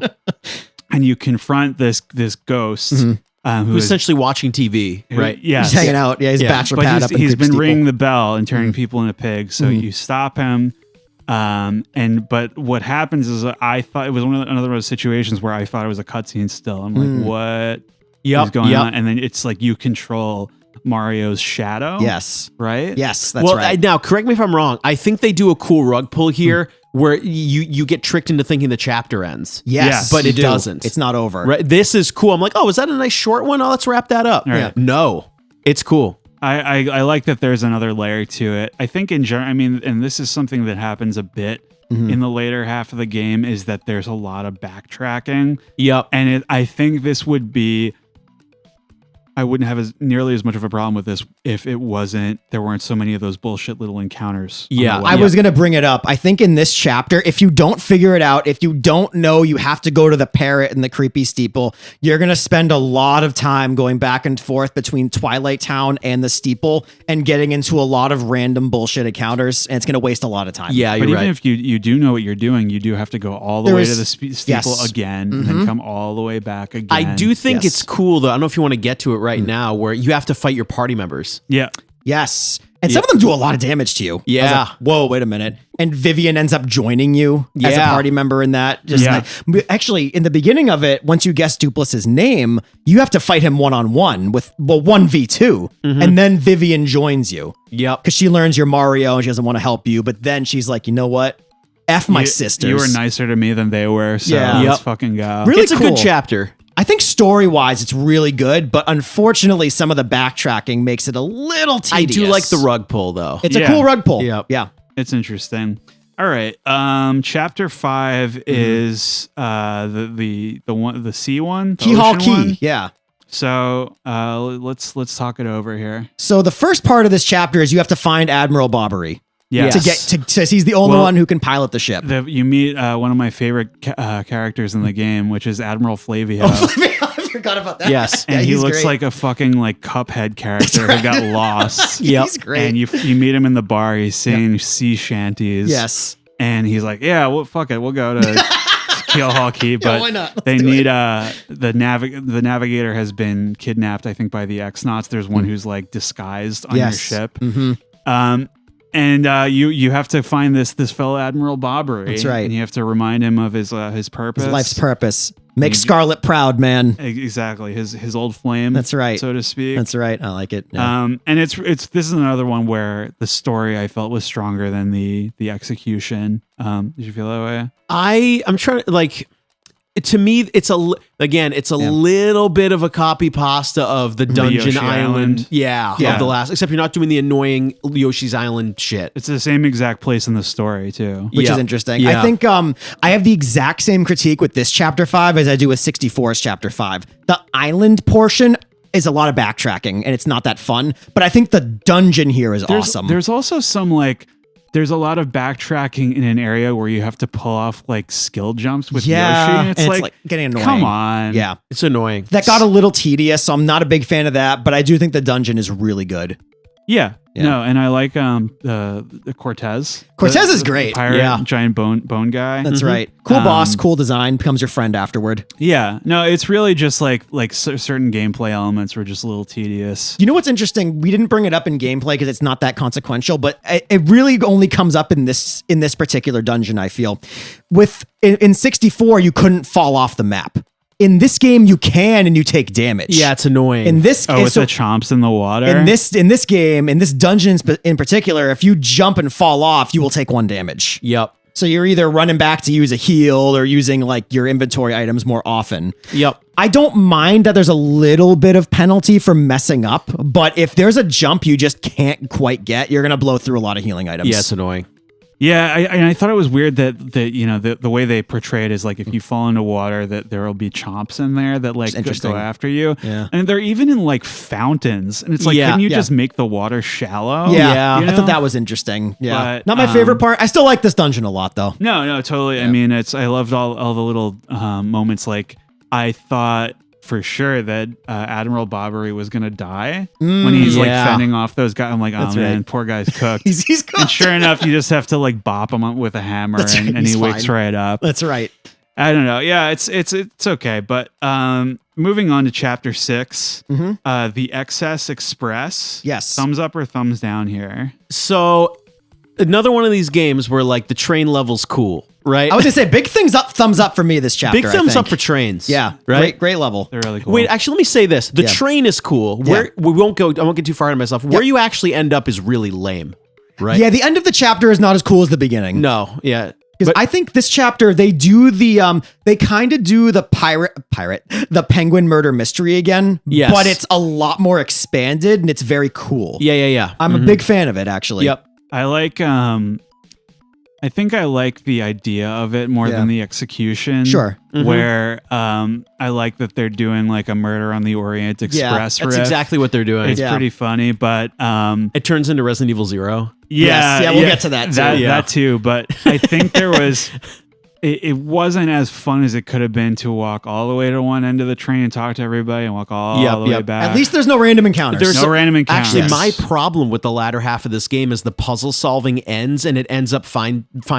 becoming find the right person to talk to. Mm-hmm. Sure. The end of this game becomes that. Yeah, chapter 6, you're really trying to find the right person you need to give the thing to advance the plot. Which is like, meh. I thought it was cute and funny. I don't know if you guys, I did this because I was curious. You find a ghost and you have to find his diary. If you read the diary, you get a game over. It's over. Yeah, which is really funny. He curses you. Yeah. Really? Yeah, you get a game over sequence, which is really funny. I do like that. I had to try it. I'm like, I got to see if he's also, serious. the item shop on the train was really cute. Yeah, it's a souvenir shop. Is that what they repeated? It opens up as another little cell. Yeah. It's cool. And did you guys laugh? Because I did. When you pull into when you pull into Riverside Station. No. That's like 45 minutes from here. Oh, that's funny. That's really fun. I didn't think about that. I liked that. I think the actual design of the level could have been better, but I liked that area where you stop somewhere. It was cool, like actually. You're not just Oh going. yeah, you have to stop halfway through. Yeah. right. And you That find was the cool. you find the spring boots or the ultra boots here. I really like what they made the ultra boots do in this game, where you can do like the very high jump to like grab onto pipes and whatnot. Yes. I Yep. thought that was pretty cool. They could have done it more, and I would have been happy. But I Yep. thought that was cool. I thought maybe the wind up was a little awkward for Sure. some of them, like that, and the hammer when you can do that. But it's a cool move. It is. For sure. and I like how you can bonk Mario's head onto the stuff and make like chests and items Yeah. fall. I thought Yeah. that was cool. Yeah, that's part of it as well. Yeah. No, I agree with you. I mean, when you get to, it's called Poshley Heights. Yes. There's nothing in it. There's really, it's very Well, sparse, but I mean, the whole chapter is so long that it was kind of just like, all right, that's how they structured this. well, you know? the boss battle occurs before you get to Poshley Heights, right? Oh, that's right, with the Resident Evil Zero. Yeah. It's actually kind of spooky. Yeah, it's They- spooky. They fill all the windows. the smorgs. Yeah. What Yeah, the the hell is slugs. this thing? Yeah. Yeah, the slugs from Resident Evil 0. The boss battle was cool. They Yeah. call them smorgs. Yeah, Smorgs. And it's you fight them on top of the train. Yeah. I like that. Did they ever tell you what it was? Like, what is smorg? Aren't they like little shadow dust things? Yeah. I thought Where'd they they were just come like from? pests. Yeah. But they I think they latch onto you at Riverside. Oh, is They're that how it like- happens? They're like in the Okay. basement there, and you whack them. Yep. Oh, and that's they how come it is. after you. Yeah. Pretty Cool boss. I liked it. Yeah. But Poshley Heights was not that fun. No. It was It's just, really nothing. It's just like, well, that's where the star is. Hey, we made And it. There's a scare where you think the villains are going to get it. Nah, it was a fake. That's true. The penguin guy does have a fake star out there. The Oh, detective. And yeah. one thing we should mention is the penguin keeps calling you Luigi. Yes. He just keeps messing it up, which I think is funny. It has some implications later. That's true. Yeah. Chapter 7 is the far outposts. What do we think? I think, okay, call me a stick. Call me weird for always. I love when the end of the game brings you to the ice place. It just I feels like like the little final bombs with the frontier. winter hats. The Yeah. Russian guy? Yeah, the little Russian guys. bombs. It's pretty Yeah. funny. They were Yeah. funny. I think the chapter itself is all right. Yeah. The first part of it is okay, but if we want to go into how you I'll get say, there like, first, I think everything on paper for this chapter is just my shit. But in execution left some to be desired, where I love how, listen, Mario, we need to get the star piece that was taken at the beginning of the game. The bad guys have had it this whole time. We need to go get it. And big surprise, they're on the fucking moon. let's fucking go. Now this is the part of the show where Riley shits himself, right? As we go to the moon. How many times have we joked on this show? We're like, can we please just go to the moon or something? And in this game, you do. We did it. Do you know what you were talking about? Like, are there any other games where we've covered where you go to the moon? And I was thinking about like Mass Effect, the first Mass Effect. There is a moon level, but it doesn't hit because you're in space already. Yep. So, and it's really just one of those things where I want to be surprised by a game, and if you can't do anything else, go to space. Yeah, because and that's in this all- game, you do. at the very end. And it's so what's great about it is this ice area is really cool, where all the Russians are living, and they're gonna shoot you out of a cannon. That's right. To the moon. To the moon. Moon. And what I don't like about it is this ridiculous quest where you have to go back to all the old It's literally locations. like the Lord Hungers from Deadly Premonition 2. We're like, oh The no, Lord- it's here.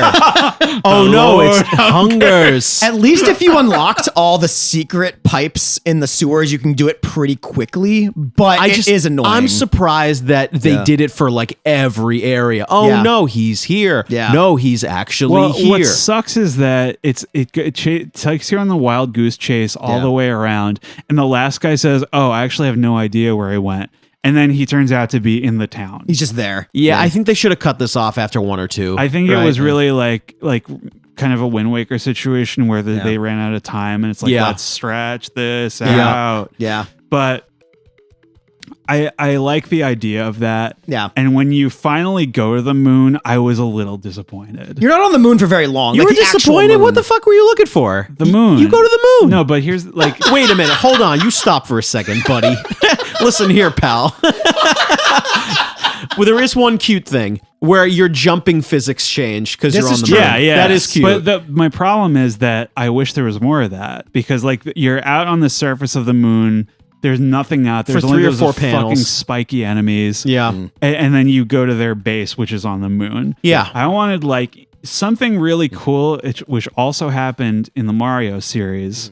In Super Mario World 2, Yoshi's Island, Yep. where you're babies. Yeah. You go to the moon, and there's a boss on the moon, and it's awesome because it's the first time where Mario stopped being two-dimensional, and you can go around the surface of the moon, and you have to hit it at a certain point where it's going to pop the enemy out. And it's like, there's some thought into the fact that you're on the moon. Sure.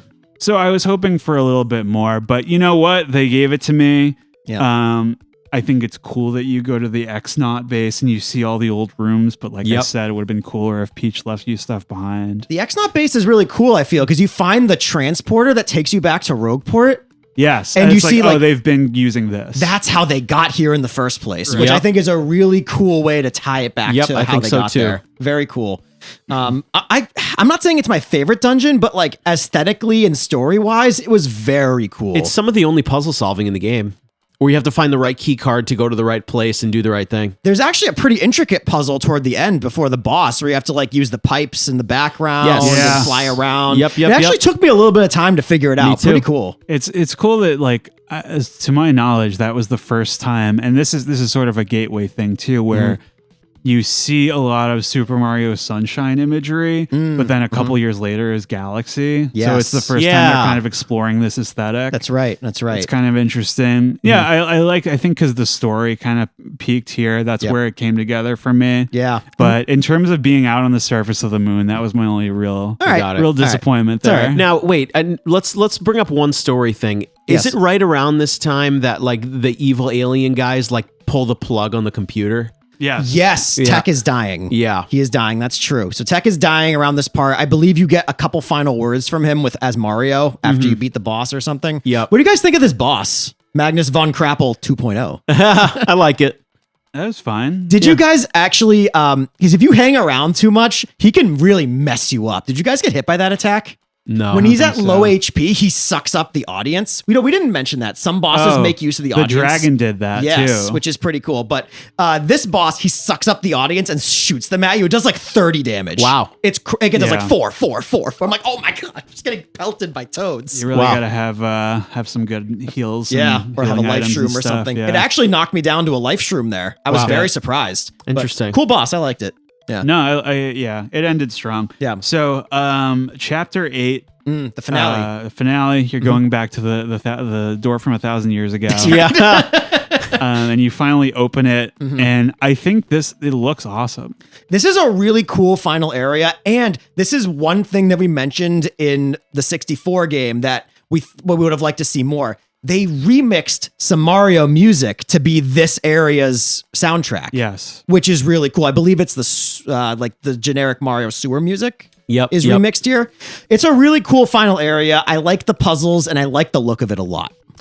And you also get the dupless rug pull, right? Yes. Right? He's been Professor Frankly the whole time. Was it the whole time or just in that bit?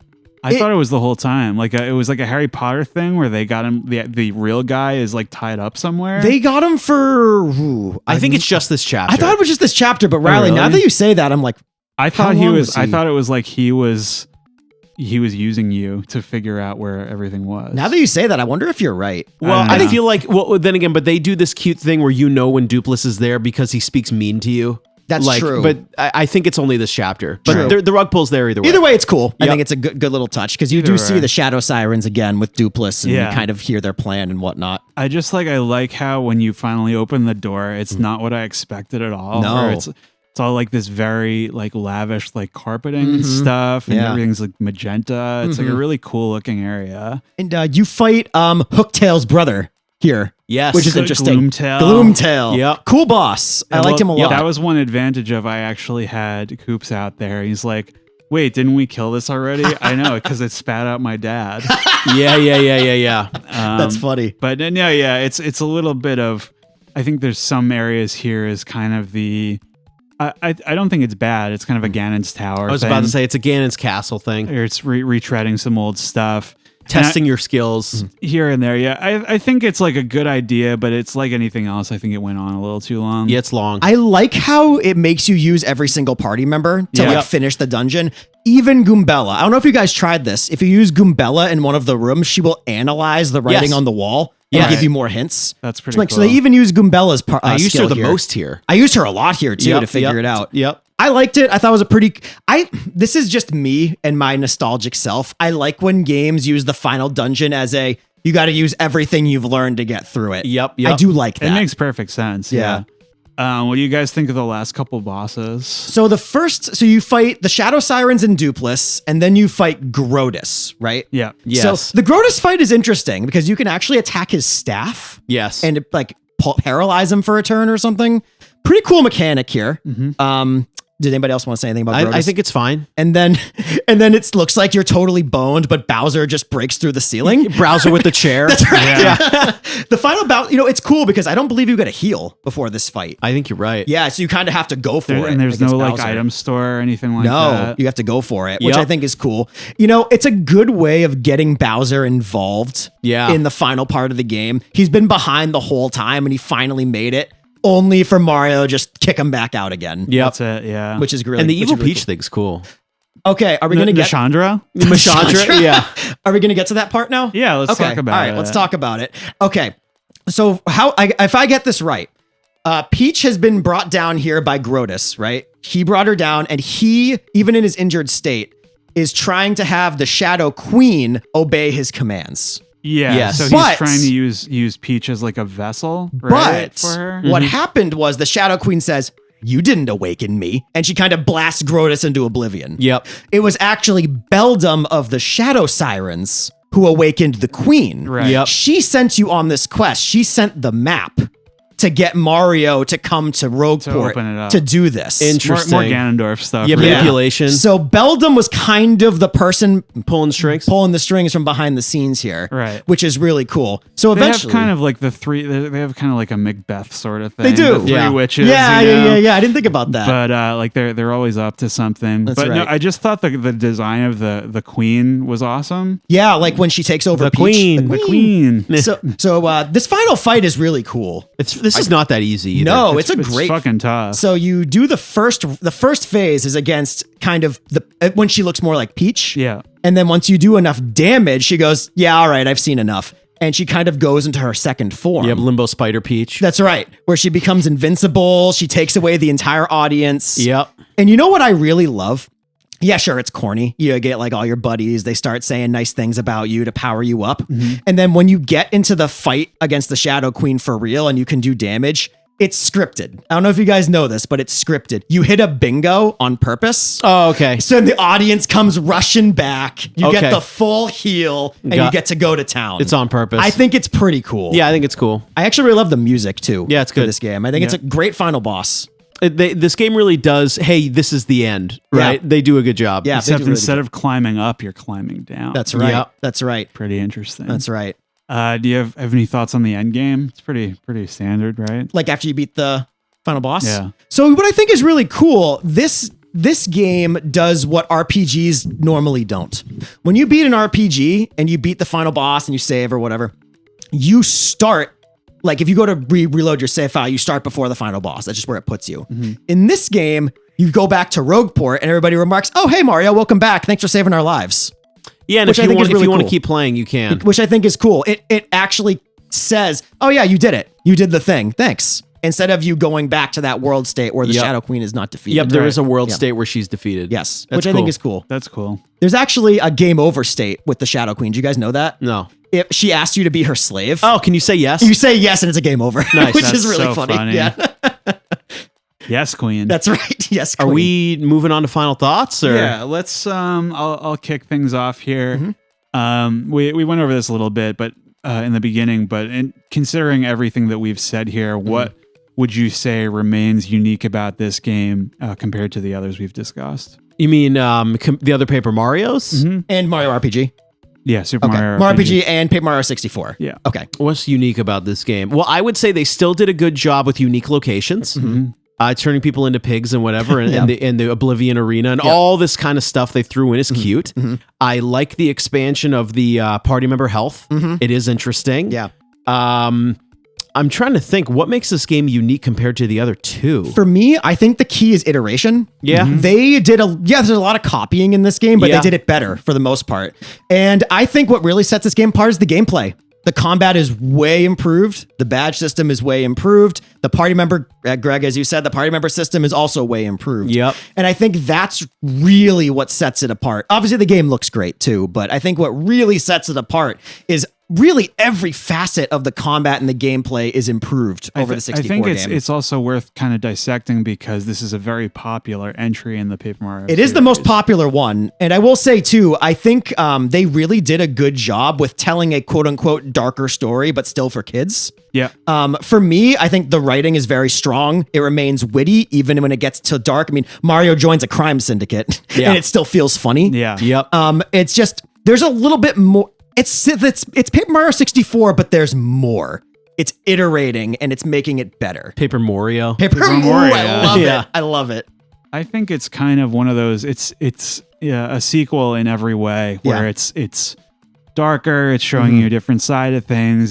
There's a little bit bigger scale in some places. It's and I can definitely understand if you liked things better about 64. Like I think they're fairly close in terms of quality for me. But shall we get into grades here? Yeah, sure. Who wants to start? I can start if you guys want me to start. Yeah, start. All right. So I've pretty much said my piece on this game. I think it really, even though it does copy a lot, I think it improves on everything it copied, which I tend to like that. There's a comparison I want to make here is with Golden Sun. The second Golden Sun game does pretty much the same thing as the first Golden Sun, but it's bigger and better. And it's widely regarded as being far better than the first one.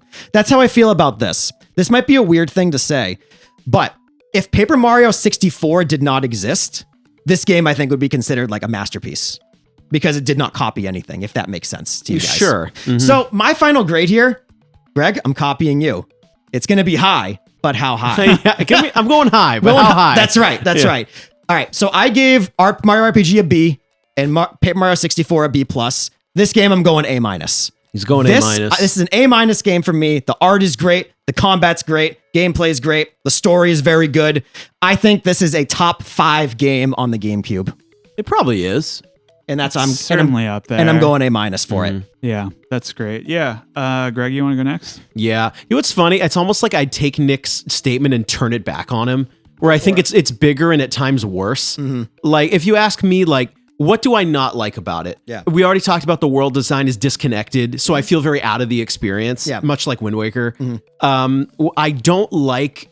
I feel like perhaps I got a little tired of Paper Mario while playing these because the copy pasta bothered me. Like it's sometimes the gag was identical. Right? Yeah. Where like you have to buy items in the same order. That's the Moustafa thing. They just make you do it again. Yeah.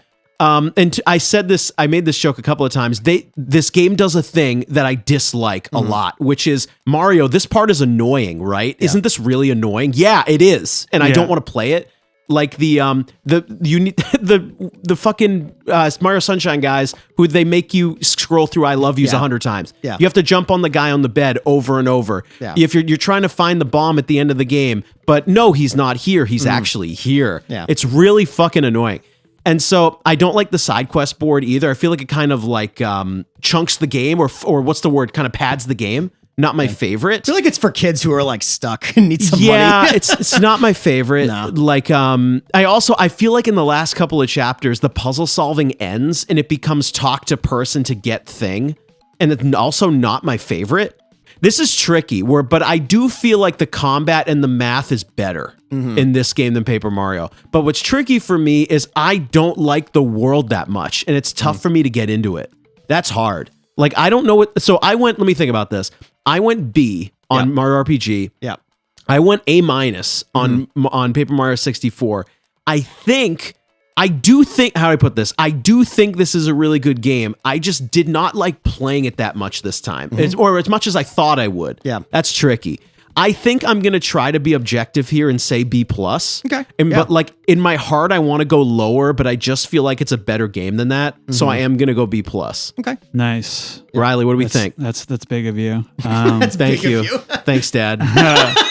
No, I pretty much agree with everything you guys are saying. It's what I think for me is, so I gave Super Mario RPG a B. I gave Paper Mario 64 a B.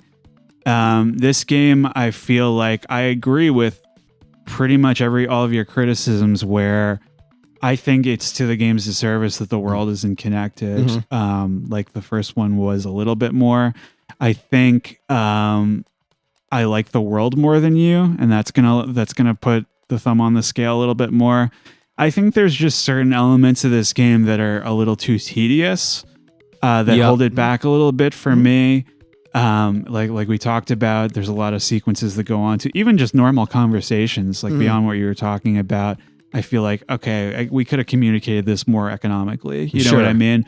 And when it's coming to the gameplay, I do think I really appreciate how much they iterated and improved on just the basic combat. I think 64 was a great rough draft. Yeah. But that's where it really shines for me, is how I feel like despite some high level issues, that there's like this one felt like more polished to me. I like that it's like gloomier and a little bit more, even if it's stuff that doesn't even factor into the story, like the noose in the town square is like terrifying and like, what the fuck is this place? I like it. I think the best of the three. I'm gonna go a B+ on this one. Yeah, okay. Pretty high around the room here Pretty for high. 1,000 Year Door. Yeah.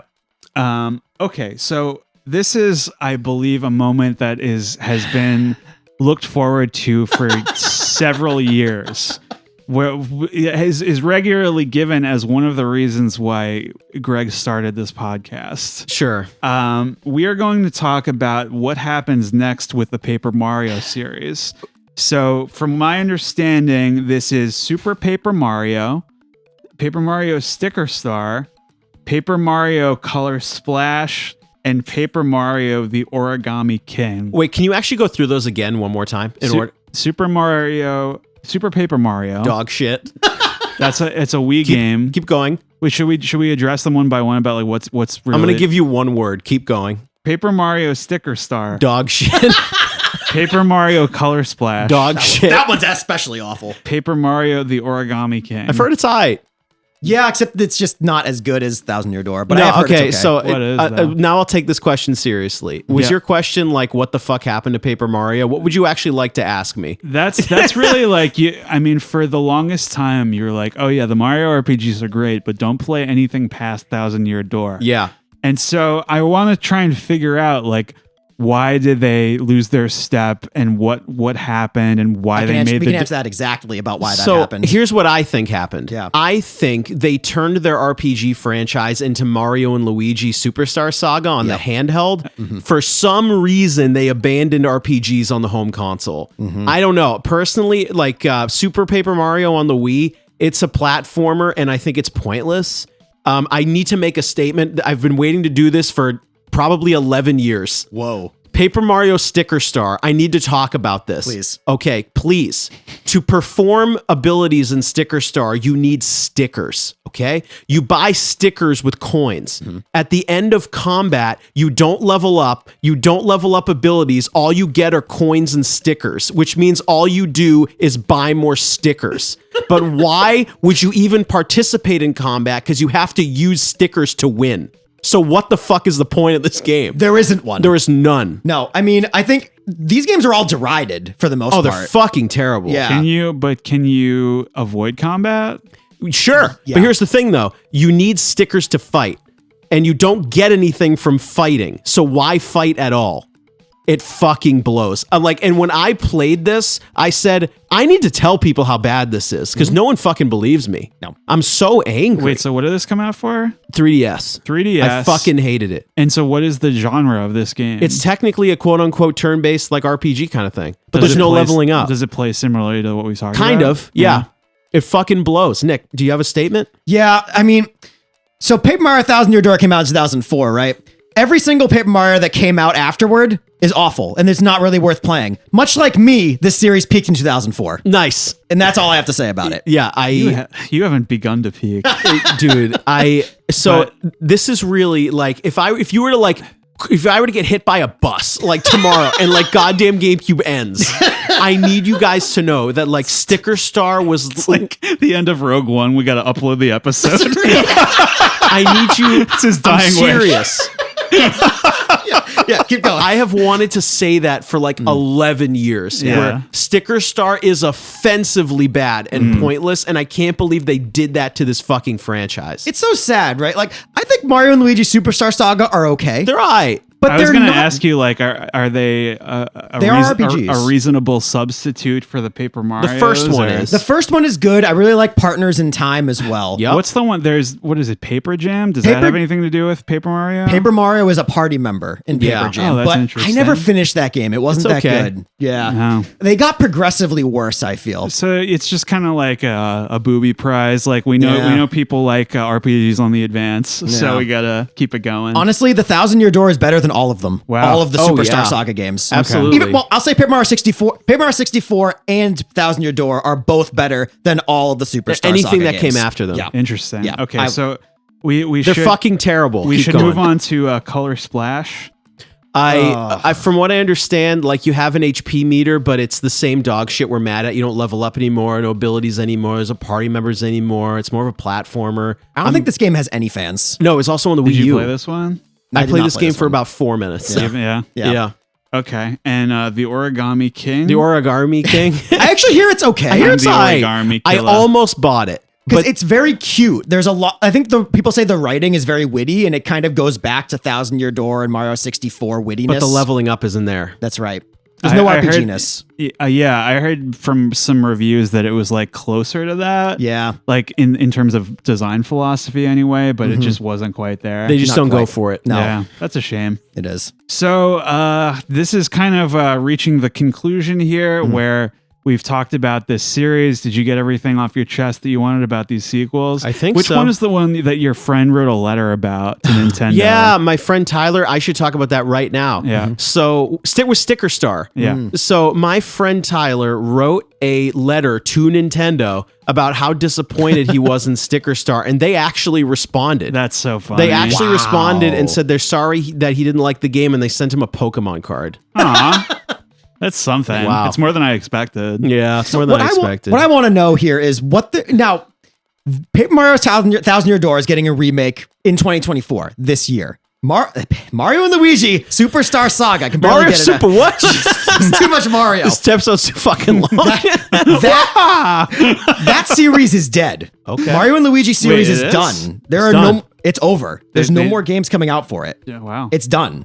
I am curious if the remake of 1,000-Year Door is them opening the door for a continuing Paper Mario as an RPG I want it. franchise. I was going to ask that. Well, because you know what's interesting to me is I was trying to figure out why they did this. And I feel like it's just that the Paper Mario aesthetic, like they want to, they think it has appeal beyond like RPG fans. So they're Yeah. like, well, we'll just separate it out. So there Yeah. is technically still an RPG series, Yep. but we can have our cake and eat it too, where Paper Mario is more it's a platformer now. It's more Yeah. accessible to little kids or Yeah. whatever. Mhm. We can sell more shit. Yeah. So yeah, it's interesting. I was gonna ask you guys if you had any hope.